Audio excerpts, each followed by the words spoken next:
Video में कही गई बातों का फोर से कोई लेना देना नहीं है, वक्ता के निजी विचार हैं। हमारा मकसद आप तक हूबहू जनता की आवाज़ पहुंचाना है। अगर इस वीडियो को लेकर कोई विवाद होता है तो इसके लिए फोर जिम्मेदार नहीं हो। तोमर जी ने एक ट्वीट किया है जिसमें उन्होंने कहा है कि हमारे साथ कृषि संगठन हमारा समर्थन कर रहे हैं, लेकिन जब उसकी रिपोर्ट निकाली गई और सारी कुंडली निकाली गई तो पता चला उसमें जो मैक्सिमम बीजेपी समर्थक है, कुछ 2-3 साल पहले जो है वो बने हुए संगठन है। तो इस तरह से जिस तरीके से गुमराह करने की कोशिश की जा रही है, क्या लगता है, क्या मंशा है? मेरे बताने की जरूरत है, सब तो आप ही ने बता दिया। आप दुनिया को बताओ,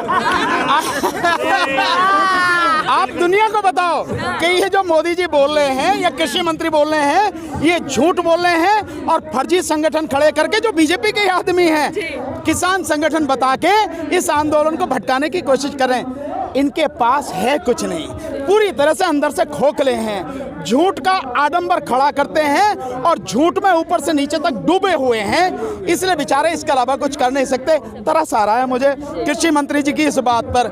अबे किसी एक ढंग से संगठन को ले आते तभी कुछ बात होती है, नहीं कोई भी।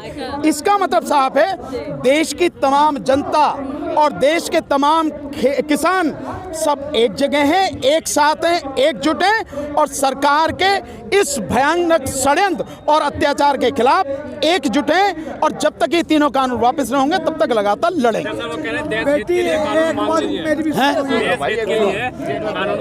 तो आप ये पूछिए ना जुनैद भाई, ये पूछिए प्रधानमंत्री जी से, प्रभु ये तो बता दो इस कानून की कौन सी धारा जो है देश के हित में है और किसान के हित में है, जरा पढ़ के हमें समझा तो दो। तो तुम्हारी जो 22 भाषाओं में ट्रांसलेशन होता है मन की बात का, इसे भी ट्रांसलेशन करके हमें दिखा दो, बता तो दो। हकीकत ये है, आपने जितनी भी इस कानून के संबंध में प्रधानमंत्री की स्पीच सुनी होंगी, बातें सुनी होंगी, इधर उधर की बातें करते हैं। कानून बहुत बढ़िया है, देश के लोगों के हित में है, किसान का बड़ा उद्धार हो जाएगा, ये नहीं बताएंगे कानून क्या है। अब मैं तो यही कहता हूं कि मोदी जी ने पढ़ा नहीं, वैसे अनपढ़ आदमी बेचारे कहां से बताएंगे, पढ़ा तो है नहीं कानून। इसलिए अगर वो वाकई में, देखिए उनके लिए सबसे बढ़िया बात ये थी, वो बाकायदा अगर देश की जनता को अपने साथ में लाना चाहते थे तो देश की जनता को सच बताते हैं। और सच के लिए सबसे बढ़िया तरीका सरकार तो कर ही सकती है, सरकार के पास सारे संसाधन हैं।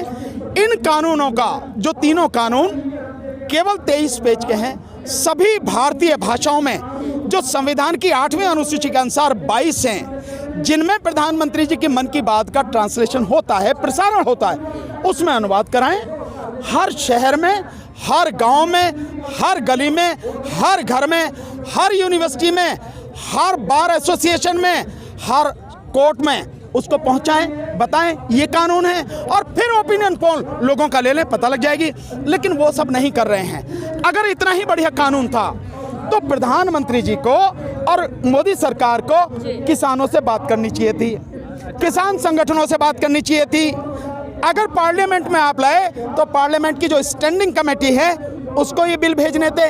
आपने ना तो किसानों से बात की, ना किसान संगठनों से बात की, ना देश की जनता के सामने वो मसौदा रखा, ना आपने जो संसद है उसकी जो स्टैंडिंग कमेटी जो उसकी जांच पड़ताल करती है, सारी कमियों को दूर करती है, ना आपने उसको भेजा। आपने चोरी से, जिस समय देश को आपने बंद कर रखा था, पिछले दरवाजे से ले आए और फिर आपने गुंडागर्दी से राज्यसभा में ये कानून पास करवा लिया आपने। और इससे भी बुरा कुछ होगा, ये आप यही दिखाना चाहते हैं कि जैसे वो हुआ आप भी हो सकता, क्योंकि मोदी जी ट्रंप के दोस्त हैं ना, वही ट्रंप जिसने कल इतिहास में, अमेरिका के इतिहास में पहला ऐसा राष्ट्रपति है जिसने अपनी ही संसद पर हमला करने के लिए अपने जो भक्त हैं उनको भड़काया। ये उन्हीं के मित्र हैं, ये उन्हीं के मित्र हैं। अच्छा सर, 11 तारीख को सुनवाई है, कहा जा रहा है कि 35,000 करोड़ का घाटा हो गया, जो 3500 करोड़ का किसान जो धरने बैठे हैं। मोदी जी से जरा हिसाब ले लो, लॉकडाउन में इस देश को कितने लाख करोड़ का नुकसान हुआ है, पहले उसे देश की जनता के सामने रखो। 35 करोड़ लोगों को आपने बेरोजगार कर दिया, किसानों के साथ साथ में जो श्रमिक हैं उन श्रमिकों को आपने तबाह कर दिया। किसानों से पहले उनको तबाह करने वाला कानून लाए, तो पहले उसका हिसाब दिखाओ ना, किस तरह से जीडीपी -24 में चली गई और अब जो जीडीपी है आपके आंकड़ों से माइनस में 7.7 जा रही है, और वो है इंटरनेशनल मॉनेटरी फंड IMF, उसके हिसाब से माइनस में 10% से भी ज्यादा जा रही है। इसका हिसाब दो प्रभु, फिर बताएंगे आपको। सरकार ने सुप्रीम कोर्ट पे डाल दिया सर अब इस पूरे मसले को। बस सरकार कहीं भी डाल दे, वो सरकार है, मैं कोई रोक सकता हूं उसे। और वैसे भी सरकार जो काम नहीं करती है, जिसमें फंस जाती है, उसे सुप्रीम कोर्ट के माध्यम से ही कराने का ये काम करती है। तो डाल दिया उसने, डाले, वो हमारा काम नहीं, उनका काम है। राजस्थान के बीजेपी विधायक है, उनका बयान आया है कि किसान आंदोलन करके बर्ड फ्लू फैला रहे हैं। अच्छा, क्या बात है भाई, ये ऐसा है,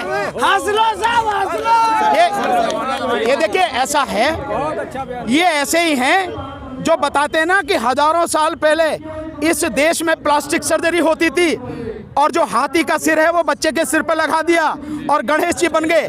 तो भैया ये कुछ भी कर सके, बर्ड फ्लू कहीं भी फैल सके, और ये नाली से निकलने वाली गैस से जो है चूल्हा जला सके हैं, ये कुछ भी कर सके हैं। भाई बीजेपी वालों का कोई वो नहीं है, जो कर दें वही कम है। अच्छा, आतंकवाद शब्द का प्रयोग किया है कि लोग भेष बदल के आ रहे हैं, आतंकवाद शब्द का प्रयोग किया है क्या? अगर लोग भेष बदल कर आ रहे हैं और आतंकवादी हैं तो मैं दावे के साथ कर सकता हूं वो बीजेपी के लोग हैं। बीजेपी के जो भिन्न भिन्न संगठन हैं, जो आरएसएस के संगठन हैं, ये उन्हीं के लोग हैं जो इस आंदोलन को बर्बाद करना चाहते हैं, इस आंदोलन को बदनाम करना चाहते हैं, उन्हीं के लोग। मेरा सवाल है, अभी एक रजत शर्मा का आज सुबह ट्वीट आया, काय का वो बोल रहे हैं कि रजत शर्मा का वो बोल रहे हैं कि किसान चाहते क्या है, ना तो सरकार की बात मान रहे हैं, अबे ना तो सुप्रीम कोर्ट की बात मान रहे हैं। उस गुलाम से ये पूछो, पहले गुलामी छोड़ फिर पूछिए ये सवाल। अभी तो तू गुलामी में डूबा हुआ है, तेरे सवाल का क्या जवाब दे?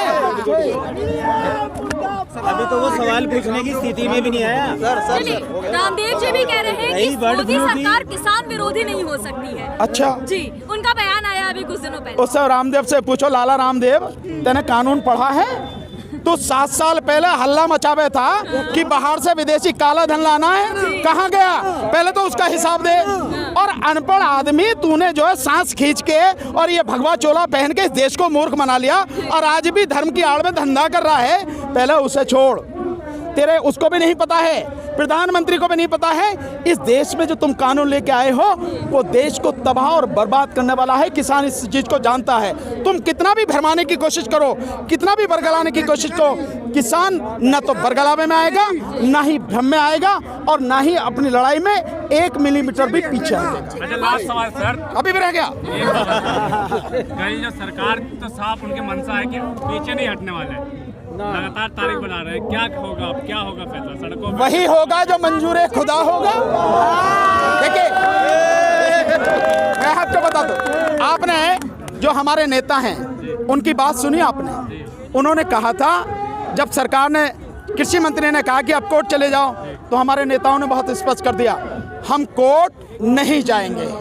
दूसरा, जब तक कानून वापस नहीं होंगे, तीनों कानून, और एमएसपी कानून नहीं बनेगा, हम पीछे नहीं हटेंगे, संघर्ष लगातार करते रहेंगे, चाहे 2024 तक भी हमें संघर्ष करना मत हटना। ये तो देखिए ऐसा है, ये तो ताकत का खेल है। जब पूरे देश की जनता खड़ी हो जाएगी, और अब हम यही काम करेंगे, देश की जनता को खड़ा करेंगे, घर घर में जाके बताएंगे कानून कितना खतरनाक है, हर व्यक्ति को बताएंगे, गांव-गांव शहर जाके बताएंगे, और पूरे देश की जनता को खड़ा करेंगे। इस सरकार की तो औकात क्या है, ऐसे कितने आए और मिट्टी में मिल गए, इनके भी घुटने टूट जाएंगे, आने दो आने समय। संविधान किसान कौन सा हट रहा है पीछे? किसान भी नहीं हट रहा है। कैसे? किसान के जीने मरने की बात है, रही बर्ड फ्लू की बात। देखिए आप जानते हैं, अभी जो ये बिटिया है, इसने सवाल किया था, इसने जवाब भी दे दिया, वो सारे के सारे बीजेपी के ही लोग हैं। क्योंकि कोई भी संगठन, जितने संगठन आंदोलन कर रहे हैं शुरू से आज तक, उनमें से आप एक व्यक्ति को बताइए जो सरकार के पक्ष में खड़ा हो, जो सरकार के वहां जाके उसने समर्थन किया हो।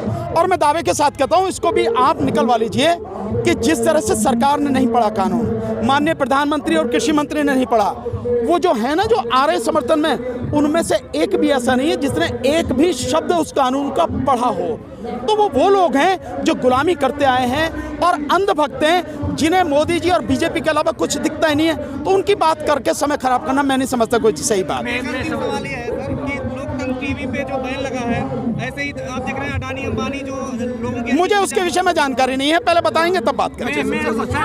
कुछ आरएसएस के लोग जो है ना, सरदार बन के आ रहे हैं, किसान, नकली किसान बन के आ रहे हैं और बदनाम करने की कोशिश। वो देखिए, मैंने आपको पहले बता दिया कि आरएसएस बीजेपी के लोग ही इस आंदोलन को बदनाम करने के लिए, इस आंदोलन को खराब करने के लिए तरह तरह के भेष बदल कर आ रहे हैं। तो हम सारी चीज़ें जानते हैं, हम जानते हैं, उनको समझ लेते हैं। कई लोग पकड़े भी गए हैं, आगे भी इसी तरह से पकड़े जाएंगे। खबरों में बने रहने के लिए फोरम 4 को सब्सक्राइब करें और नोटिफिकेशन पाने के लिए बेल आइकन दबाएं।